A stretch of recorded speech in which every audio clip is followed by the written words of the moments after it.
Tappei has just released Arc 7 Chapter 34, and this video will be a summary of the chapter. I highly recommend you check out my Arc 7 Chapter 33 summary. Anyways, let's begin.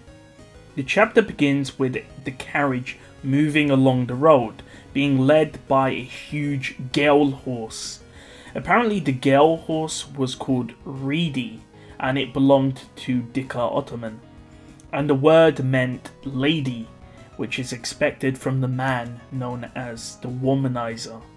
It was thanks to this horse that the travel would be going swiftly. In fact, they would actually arrive in Chaos Flame in 4 days, should nothing bad happen. Subaru, of course, is cautious about the city. It has a divine general who constantly rebelled against Vincent. It also has an assortment of different races, and additionally, it actually has the words Chaos and Flame in the city name. Subaru, of course, realizes that there is danger, hence why he didn't want Rem to come along. Ao, who's also sitting in the back of the carriage, wonders about Subaru's cross-dressing and criticizes it. After Rem, Ao was the second person to point it out. People like the Shadrakians, Dicker Ottoman, and Abel accept it, but it seems like Rem and Ao keep pointing it out. Subaru states that Ao was going to support him, and wondered if he was lying about that statement he made a few chapters ago. Ao disagreed, but said that Subaru cross-dressing is totally different and that he will support Subaru. Subaru stated that Ao should accept him for how he is currently. Natsuki Subaru was the person who was in control with their feet on the ground. However, the person of Natsumi Schwartz was a cute and ideal image. Subaru then told Ao that he didn't want to be a woman, but to believe in his confidence. However, Ao dismisses him. We see that Subaru has new makeup and is wearing a new outfit to match a more intellectual look. A red coloured outfit with a design matching those worn by the Valachian Empire. Subaru also wears pants, and he looks very similar to how Dicker Ottoman looks. This was the prime example of a female strategist, Natsumi Schwartz. Ao states that Subaru is a man who's currently dressing as a woman who's wearing men's clothing. And of course, deep down, Ao can't really take this. Subaru states that he's learned this style from Krush. However, Ao thinks the whole situation is strange. Ao stands up and points to the front of the carriage, calling out to Mr. Emperor, and we see that Abel is sitting there looking out of the window. Abel calls Ao a clown and stated that he didn't remember telling Ao to refer to him with that name, stating that Ao may lose more than just an arm. Ao stated that would be inconvenient, and Abel states that he should know better then. Ao jokes that the Imperial way is strict, and that comedians like him struggle. Of course, in Wallachia there was a tense atmosphere, no time for jokes or messing around. Ao asked Abel-chan what he thinks of Subaru's outfit, causing Abel to crease his brow hearing the new name. However, he didn't react. He looked at Subaru's outfit and stated that he didn't care as long as it would produce results, but that Subaru should separate his taste for cross-dressing from his actual abilities. Subaru states that he doesn't dress like a woman because he likes it, but Abel just ignores him. Subaru thinks about Ao. After all, Ao came to this world around 20 years ago, and Ao uses similar terminology to Subaru.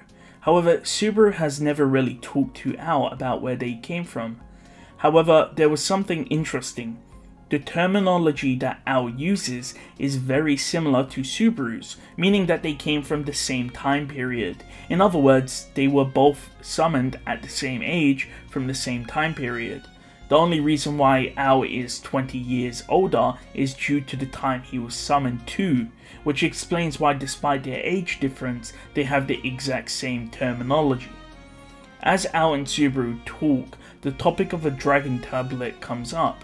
Of course, the stone which can predict disasters before they happen, and it can also offer solutions. When the royal family of Lagunica were dying out, the Dragon Tablet's solution was to find a new ruler, one of which Emilia and Priscilla are now participating in currently. It was strange. When the royal family died, many people mourned their deaths, since they were popular, yet the Dragon Tablet abandoned them, which was of course a mystery as to why the Dragon Tablet abandoned them. We see that the Empire has a similar mechanism, a star wing, in which a star poet had the power of chanting stars to see tomorrow. This allows the Empire to maintain itself. Similar to how the Dragon Tablet's prediction didn't predict or solve the deaths of the royal family of Lagunica, the Star Wing didn't protect Abel from being ousted. Regardless of that though, Abel states that even if the Star Wing predicted that Abel's presence would destroy the Empire, he would still overthrow the system no matter what, and that was his answer. Their attention is actually distracted by Medium, who is the person holding the reins. It seems that when Flop is around, she isn't allowed to control the horses, so she took the initiative since Flop wasn't present. Medium states that there's something in front of them, and Subaru leans out of the window to get a better look. However, Subaru can't actually see anything. However, Subaru notes that people in this world have extraordinary eyesight. Even Emilia would have a 5.0 eyesight. Subaru calls out to Tarita, who is standing on the roof of the carriage, to check the situation. Tarita states that Imperial guards have gathered and they're stopping carriages. In other words, it's a checkpoint. The swiftness of the information spreading was determined to not be from Arakia escaping, but rather from the companion who rescued Arakia. In other words, whoever rescued Arakia was someone with a sharp mind and may have spread information to cause these checkpoints to appear. After hearing this, Subaru has an idea of who this person was. After all, Todd wasn't one of the people who were captured at the City Hall. One strategy of course would be to go around the checkpoint. After all, they haven't actually been spotted. However, Abel declines that approach. His reasoning is that he wants to know why the checkpoint has formed. Are they looking for people after the fall of Guaral, or are they looking for Abel himself? By approaching the checkpoint, they could get a lot of information. Subaru is charged with talking to the guards. Abel gets onto the floor of the carriage. We see that the carriage has a false floor where Abel can enter and then hide. Whilst this happened, the guards noticed the carriage, so there was no turning back now as everyone got ready. Subaru turned on his persona and leaned out of the window to talk to the guards. We see that the story given is that Ao and Medium are hired guards escorting Natsumi, who is the daughter of a low-ranking count.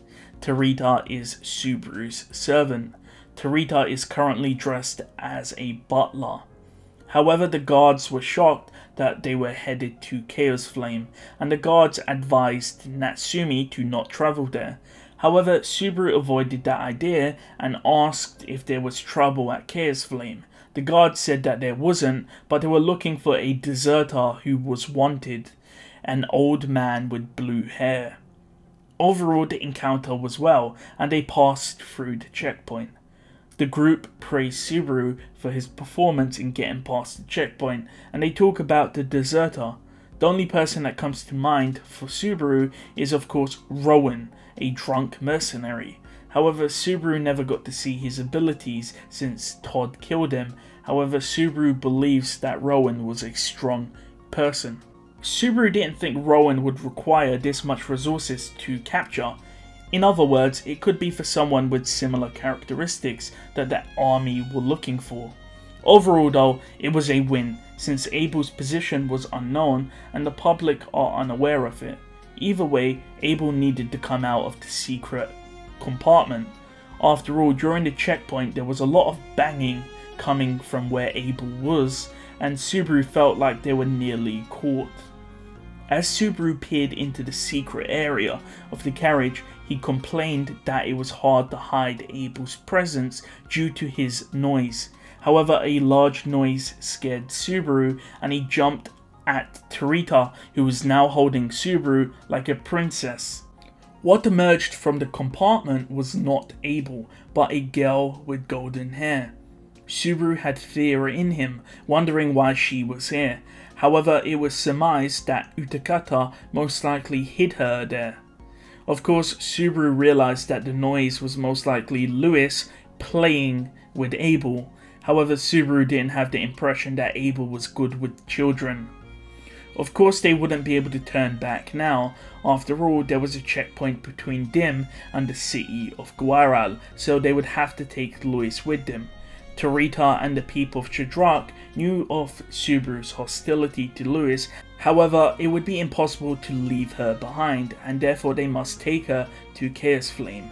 Subaru is scared of Lewis revealing her true nature, and should she cause harm, Subaru will feel responsible.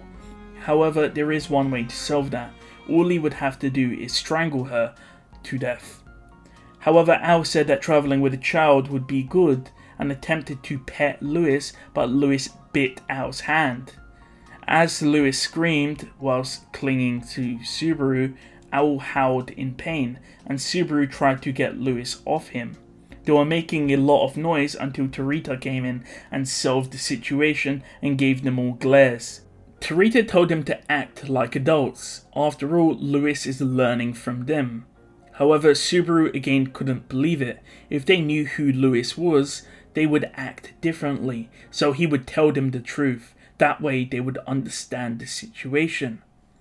We also see that since Subaru was in thought, everyone became quiet, which in turn caused Lewis to become quiet. In other words, she only makes noise when people are noisy. Abel reminded Subaru that this isn't a game, and he looked at Lewis. Subaru could see that in Abel's eyes, he had no worth towards Lewis, and from that alone, Subaru knew what would happen to Lewis should he reveal her identity to everyone. With that, he decided to keep Lewis's identity a secret. Medium then took Lewis to play with the reins of the horses. Subaru thinks back to Rem, most likely being filled with anxiety, especially figuring out that Lewis was with Subaru. Subaru knows deep down that if Lewis gets hurt, Rem would be sad, and when the day comes that Lewis's identity is revealed, then Rem and Lewis should be present. So until then, Subaru will make sure that Lewis is okay.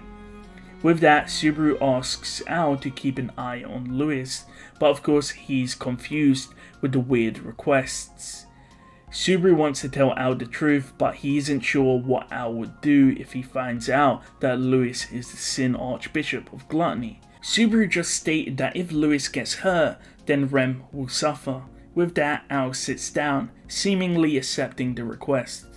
Subaru looks towards the front of the carriage and sees Abel staring at him, to which Subaru states that he hasn't thanked him for getting through the checkpoint. Through all of this, Subaru wonders why this always happens to him, as the carriage moves forwards towards the city of Chaos Flame.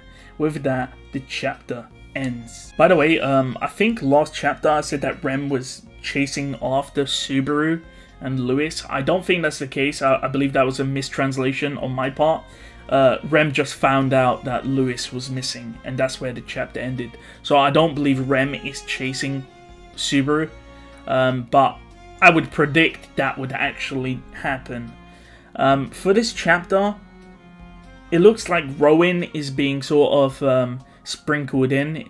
I believe they're talking about Rowan, because the reason why there would be a large force to actually find Rowan is because it's hinted that he's either Cecilus's father or he's related to Cecilus in some way.